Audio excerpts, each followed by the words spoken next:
Hello, what's up mga dongday? Another day, another video na sadta. So datay schedule karong adlaw. Mamutong na sadta no.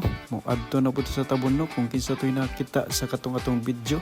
Butong sa tabunok. So mao din ang part 2. Magpasalamat dayta sa mga dongugday nga ning tubaybay sa atong mga vlog.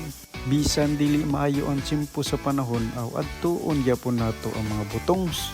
Sitio Pascuiti si Dodong Jeric kay basin mapakyas na pud sa dili maayong panahon. Wala pagdugay o paglangan, mao din ning sugat na toro. Video challenging yun ni atong pagpamutong karon kay medyo baha yun. Kung makita ninyo sa atong unang video, diha dita ning saka mga dungs. Okay. Kanang punuan na inyong nakita, mao din na ang bayabas no nga atong giingon sa unang video nga atong balikon ug mahinog na. Di ara ay atong kauban day no ang tag-iya sa mga butong si Dudong Jobin tungod kay delikado magtsanilas ta aw tiniila nato.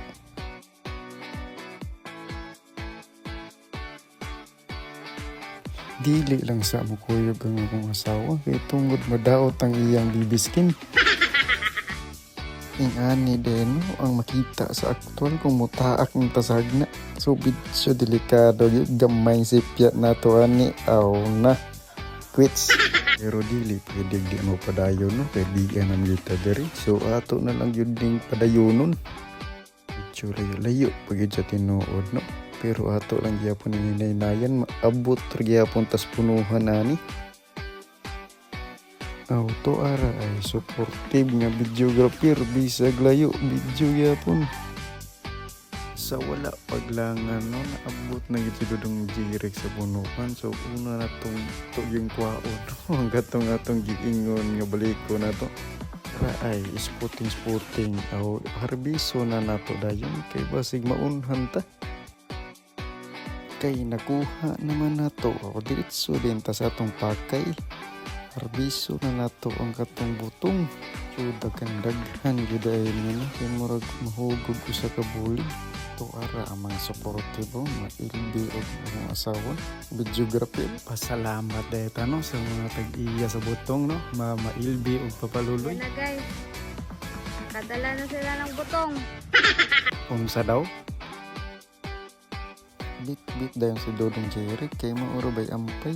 Bisag bagyo maugigi anhi. Aw to ara ay tulogi bit-bit di magpalupig. Bahalag malangay no basta kay matarong lang ang balanse sa matrix kay kamay sipyat aw quits. Na. Ano? Kumusta ang experience? Okay pa siya. Oh. Apiki pa man ang atong gipanguha sa usa ka punuan aw katkato ng usa ka punuan. Mao din ang punuan no sa katong nakita niyo sa first video kaya langanin pa man atong una so atong gibalik karon nakakuha dita ani nga punuan og upat ka buok bitbito na para makasugod na ta og panguskus sa butong sakto gyud ni no exercise ipaningot si Dodong Jeric samdang nag-andam pa kit-kit sa tagbayabas. Di ara ay pagkalami sa lamaw nga butong aksan dayon ta parisan pa og bayabas pagkalamian kaayo. Salamat din no sa inyong pagtan-aw sa mga video. Kubanay gihapon mi sa sunod na mga vlog. Bye bye.